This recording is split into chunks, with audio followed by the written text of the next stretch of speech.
दोस्तों, इस बात का पता चल चुका है इस बार जो वहाँ पर जो एक चैट व्हाट्सएप चैट प्रोड्यूस किया गया, मुझे एग्जैक्ट नहीं पता कि अभी जो सोशल मीडिया पर जो चैट घूम रहा है वही वाला चैट है जो वहाँ पर प्रोड्यूस किया गया कोर्ट में या नहीं, लेकिन व्हाट्सएप चैट प्रोड्यूस किया गया। इसमें लेन देन की बात थी, इसमें यह कहा गया था बिल्कुल, और इसमें येलो कलर का एक मार्क किया हुआ है। देखिए, ध्यान से देखने पर मोबाइल नंबर है।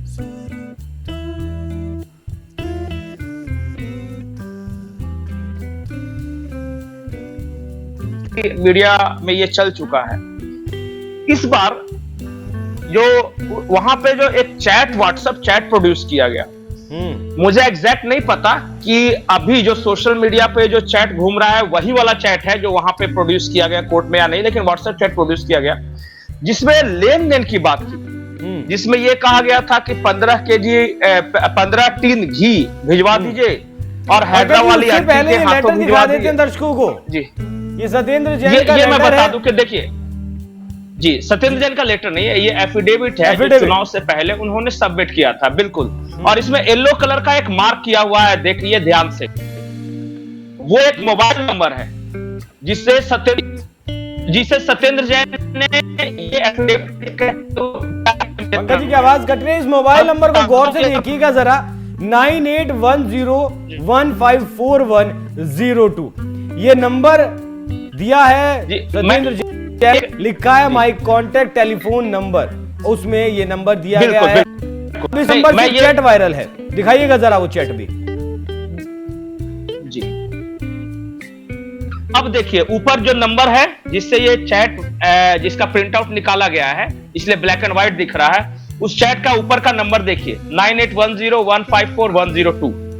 सेम नंबर, एग्जैक्टली यही नंबर सत्येंद्र जैन ने, हाँ बिल्कुल ना, आप देख लीजिए, पिछले पहले वाले को बड़ा करके देख लीजिए। और लिखा हुआ क्या है, बोलो brother the number not going through. फिर ये जवाब देते हैं Satyendra Jain, battery low, okay bro. फिर उधर से ये जवाब देते हैं, bro ghee tin is ready. सामने वाला बोल रहा है इनको, तो ये पूछ रहे कि फुल ना, मतलब पूरा टीन भरा हुआ है ना। Yes bro 15 kg। अब आइए, वो लिखते हैं कि okay send it to sister Hyderabad HYD। तो हैदराबाद में ये सिस्टर कौन है? सत्येंद्र जैन की, जिसे 15 kg घी भिजवाने के लिए बोला जा रहा है। अब आप समझ जाइए। और घी कोडवर्ड था, ये पहले ये दिल्ली क्यों नहीं? हाँ, तो ये जवाब देंगे उसके आगे। अब अच्छा, उधर से तो पैसा लेने का आरोप है पंकज जी, साउथ लॉबी से 100 करोड़ लेने का आरोप है। नहीं तो ठीक है ना, नॉट दिल्ली, तो इन्होंने कहा कि नहीं दिल्ली में नहीं। दिल्ली में बहुत तरह का विजिलेंस रहता है। देखिए क्या ये पूरा मामला क्या है, साउथ लॉबी ने दिल्ली में शराब का कारोबार किया, ये पता है सबको। और लाइनअप कैसे किया, तो आरोप है कि वो केसीआर की जो बेटी है, वो उनका जो अकाउंटेंट है, कोई बाबू नाम है उनका, उसके थ्रू, बच्चू, और बाबू। जी बच्चू बाबू शायद नाम। हाँ, तो वो सब करके मतलब उन लोगों ने लाइनअप किया। और आरोप क्या है कि ठीक है घपला घोटाला हुआ, लेकिन पैसे कहां हैं? तो पैसे जो कमाए गए, उन दलालों ने जो पैसे कमाए हैं वो दिल्ली आया ही नहीं ना, वो तो वहीं से सीधे गोवा भिजवा दिया गया कि चलो भाई गोवा चुनाव में खर्च के लिए हम भेज देते हैं उसको। तो ये जो ब्रो है ना, जो बात कर रहा है, आरोप है, हम ये नहीं कह रहे कि एग्जैक्टली, मैंने पहले भी बोला कि वही वाला चीज है, लेकिन ये वायरल हो रहा है। वो जो ब्रो है ना, वो वही दलाल है जो पैसे भेजना है जिसको। और बोला कि कहां भेजूं, तो बोला दिल्ली में आपको भेज दूं। बोला टीन रेडी है घी का 15 kg का। तो बोला कि ठीक है, तो हैदराबाद की सिस्टर को भेज दो, के कविता को। अब पता नहीं, अब आप समझे, दर्शक खुद होशियार है, मैं क्यों किसी का नाम लूं। हैदराबाद में एक ही तो बहन है जो कि अभी फिलहाल इस आरोप में हिरासत में है।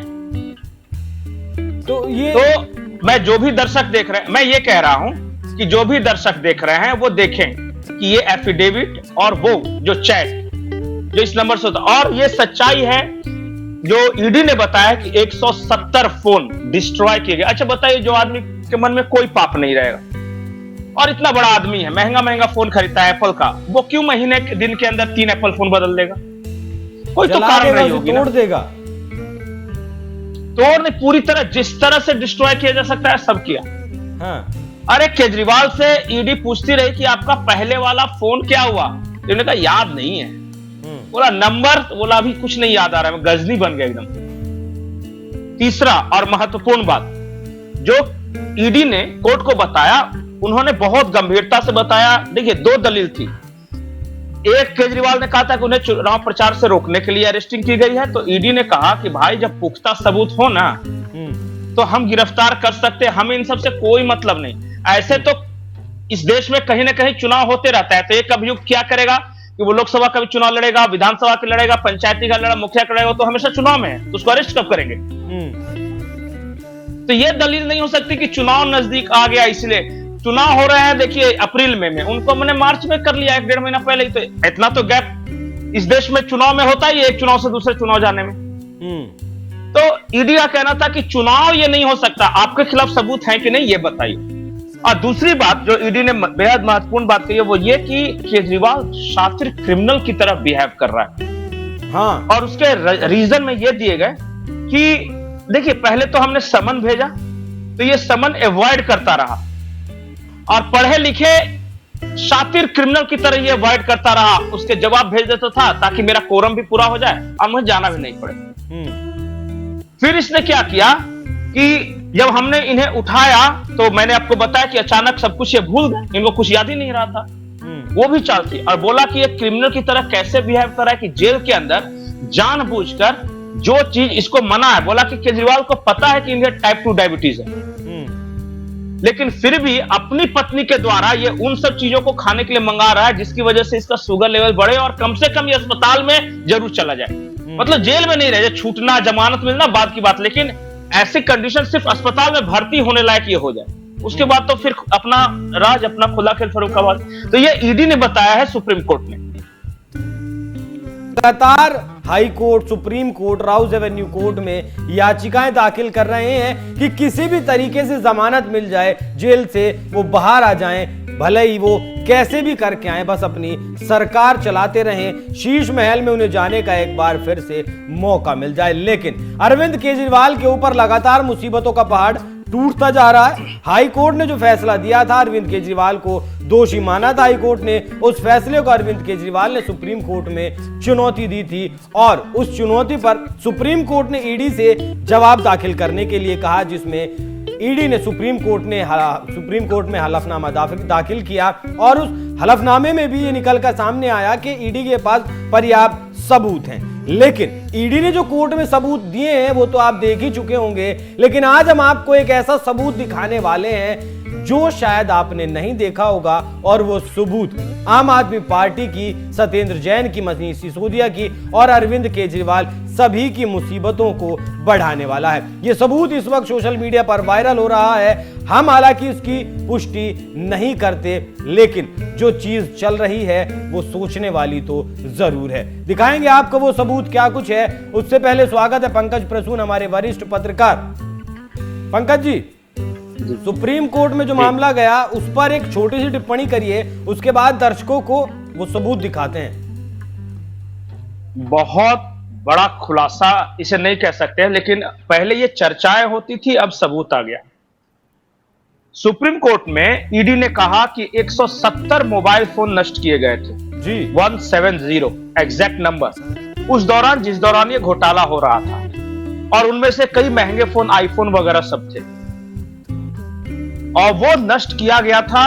और वो सारे जो नष्ट करने वाले लोग थे, जो अपने अपने मोबाइल को बार बार चेंज कर रहे थे, पहले वाले को डिस्ट्रॉय कर रहे थे, वो सब बड़े टॉप नॉच लोग थे। मनीष सिसोदिया, अरविंद केजरीवाल, 36 लोग शामिल थे जैन। मतलब कि यही बात है ना कि जो भी जिन लोगों पे आरोप लगा है, उन सारे लोगों ने अपना अपना फोन नष्ट किया था उस दौरान। और 170 फोन की एग्जैक्ट संख्या आई है। दूसरा बड़ा और धमाकेदार खुलासा, अब तक ये चर्चा होती रही थी घी क्या है, घी का कनस्तर क्या है, टीन क्या है, घी का टीन 1 केजी घी कोडवर्ड के रूप में इस्तेमाल होता था। पहले भी ये कई मीडिया में ये चल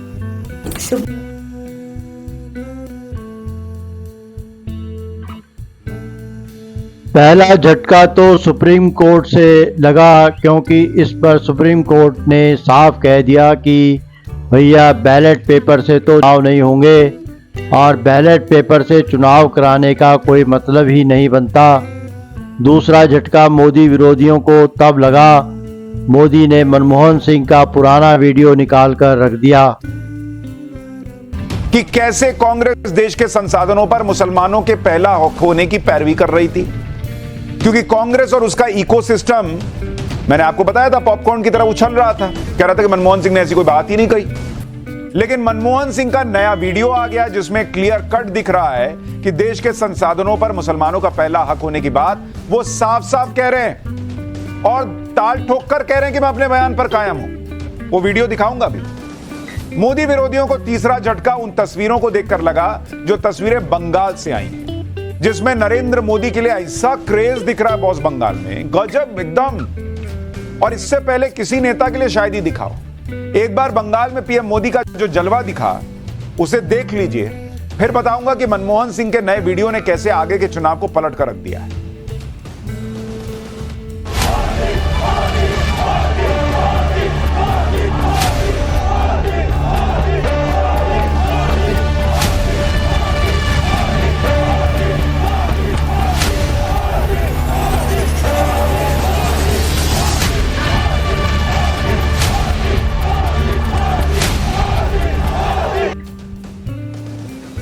बंगाल की बात आगे करेंगे, लेकिन देख लीजिए कि कैसे प्रधानमंत्री नरेंद्र मोदी ने आज कांग्रेस को पूरी तरह से एक्सपोज कर दिया। और सिर्फ कांग्रेस को नहीं, उनका जो पूरा इकोसिस्टम काम करता है, जो दूसरे पत्रकारों पर सवाल उठाते हैं, वो लोग खुद क्या करते हैं, फर्जी फैक्ट चेकर्स क्या करते हैं, आज सब सामने आ गया। क्योंकि कांग्रेस और उसका इकोसिस्टम इस बात से भड़का हुआ था कि पीएम मोदी ने कैसे ये बात कह दी भाई कि मनमोहन सिंह और कांग्रेस देश के संसाधन पर मुसलमानों का पहला हक मांगते थे। इसी बात के आधार पर पीएम मोदी ने आरोप लगाया था कि कांग्रेस सत्ता में आई तो आपकी संपत्ति छीनकर मुसलमानों में बांट देगी। इस बात को लेकर पूरा इंडी गठबंधन पीएम मोदी के पीछे हाथ धोकर पड़ गया था। पीएम मोदी की बातों का फर्जी फैक्ट चेक भी किया जाने लगा था। लेकिन आज ये सब फर्जी फैक्ट चेकर्स और कांग्रेस का पूरा इकोसिस्टम सन्नाटे में चला गया भाई। अब ये नहीं बोल रहे हैं कि हाँ नरेंद्र मोदी ने सही वीडियो दिखाया। जब मनमोहन सिंह का 2009 का एक वीडियो सामने आ गया तो ये सब गायब हो गए। 2009 के इस वीडियो में मनमोहन सिंह अपने 2006 वाले उस बयान पर कायम रहने की बात कर रहे हैं, जिस बयान में मनमोहन सिंह ने कहा था कि देश के संसाधनों पर पहला अधिकार अल्पसंख्यकों का है और उसमें भी मुसलमानों का है। आपको मनमोहन सिंह का 2009 का वो पुराना बयान दिखाता हूं, सुनिए कैसे मनमोहन सिंह ताल ठोक कर कह रहे हैं कि हाँ मैं तो इस पर कायम हूं। फिर आपको बताऊंगा कि इस बयान को लेकर आज पीएम मोदी ने कांग्रेस को कैसे घेरा है। I said minorities, particularly the Muslim minorities, if they are poor, they have prior claim on the resources of the country. I used the word minority and I added for mayor, particularly Muslim minorities, if they are poor, they have a prior right on the resources of the country. I stand by that. Manmohan Singh कह रहे हैं कि मुस्लिम minority अगर वो गरीब है तो उसका देश के संसाधनों पर पहला अधिकार है और मैं अपने बयान पर कायम हूं। क्यों बॉस? अगर कोई सिख गरीब है वो भी तो माइनॉरिटी है, उसका पहला अधिकार क्यों नहीं है देश के संसाधनों पर? अगर कोई जैन है वो भी तो माइनॉरिटी, अगर वो गरीब है तो उसका क्यों नहीं अधिकार है? अगर कोई ईसाई गरीब है तो उसका क्यों नहीं अधिकार है पहला? पारसी का क्यों नहीं है? सारे अल्पसंख्यकों का क्यों नहीं है? केजरीवाल आबकारी घोटाले के सरगना और मुख्य षड्यंत्रकारी हैं। हाईकोर्ट नतीजे और ईडी के पेश सबूतों के आधार पर इस फैसले पर पहुंचा, क्योंकि केजरीवाल सीधे तौर पर आबकारी नीति 2021-22 बनाने में शामिल थे। इस नीति का मसौदा दक्षिण समूह को दिए जाने वाले लाभों को ध्यान में रखते हुए तैयार किया गया था और इसे विजय नायर, मनीष सिसोदिया और दक्षिण समूह के प्रतिनिधि सदस्यों की मिलीभगत से बनाया गया था। राजनीतिक दल आम आदमी पार्टी जो अपराध की आय का प्रमुख लाभार्थी थी, उसने केजरीवाल के माध्यम से अपराध किया है। तो ईडी ने कोर्ट के सामने शराब घोटाले के आरोपियों के जरिए 170 फोन तोड़ने की बात भी रखी। एक एक कर सारी परतें खोली गई। साफ शब्दों में कहा गया, केजरीवाल के साथ साथ पूरी आम आदमी पार्टी शराब घोटाले में आरोपी है। अब अंदाजा लगा सकते हैं कि केजरीवाल तो डूबे ही, आम आदमी पार्टी को भी ले डूबे। अब अगर ईडी आम आदमी पार्टी को आरोपी बनाती है तो पूरी आम आदमी पार्टी पर केस चलेगा, और अगर आरोप साबित हो जाते हैं तो जाहिर सी बात है मामले में इलेक्शन कमीशन की एंट्री भी हो सकती है, और चुनाव आयोग न सिर्फ आपकी सदस्यता ऐसे में रद्द कर सकता है बल्कि आम आदमी पार्टी का चुनाव चिन्ह भी जब्त कर सकता है। तो ऐसे में आने वाले दिन केजरीवाल पर भारी पड़ने वाले हैं। और तो और जिस तरीके से सबूत ईडी ने सुप्रीम कोर्ट में रखे, उससे तो जाहिर है राहत तो मिलना मुश्किल है, आफत जरूर बढ़ सकती है।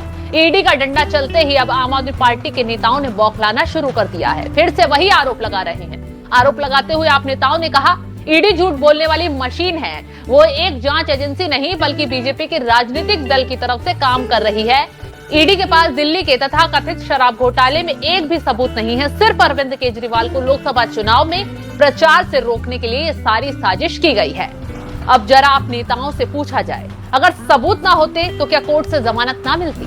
क्योंकि कोर्ट साजिश या आरोप प्रत्यारोप पर काम नहीं करता बल्कि सबूतों पर चलता है, और सबूत देखकर ही हाईकोर्ट ने केजरीवाल की याचिका को खारिज किया था। खैर, आपने जेल डीजी का खुलासा, आम आदमी पार्टी में हड़कंप, पकड़ी गई केजरीवाल की चोरी, जज भी हैरान। इंसुलिन पर माहौल बनाया, कोर्ट से बड़ा फैसला आया।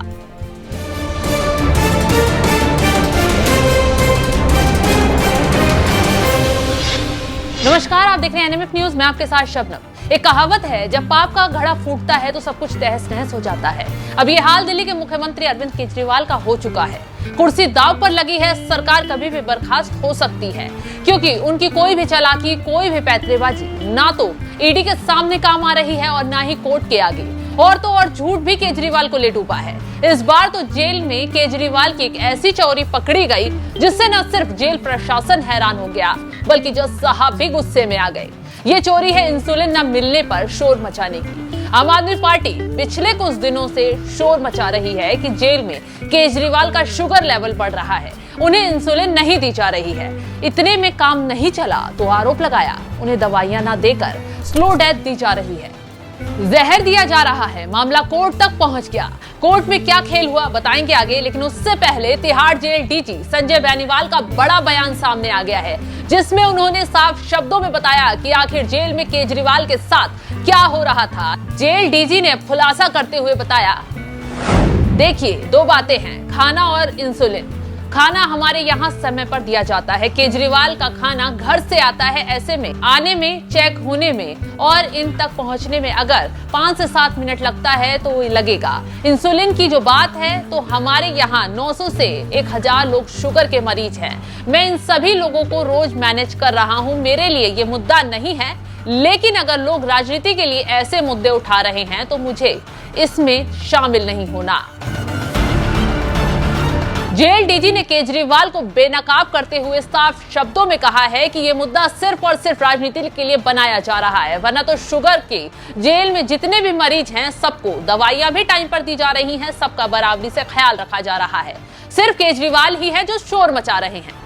इस बात से साफ है कि ये शोर सिर्फ और सिर्फ केजरीवाल को जेल से बाहर निकालने के लिए मचाया जा रहा है, क्योंकि कानूनी पैतरों से केजरीवाल को जमानत नहीं मिल पा रही है। तो बीमारी की वजह से जमानत मिल जाए, इसलिए केजरीवाल की टीम फालतू की हरकतें करने में लगी हुई है। लेकिन जेल डीजी संजय जायसवाल ने एक एक बात पर खुलासा किया और आगे कहा, देखिए, 20,000 आदमी रहते हैं मेरे पास, हर किसी को कुछ ना कुछ समस्याएं होती हैं, हमें उनके निवारण की भी व्यवस्था करनी होती है। तो लोग अनुमन पत्र लिखते हैं, उनके अभिभावक भी हम लोगों को लेटर लिखते हैं, इसका हम निवारण भी करते हैं।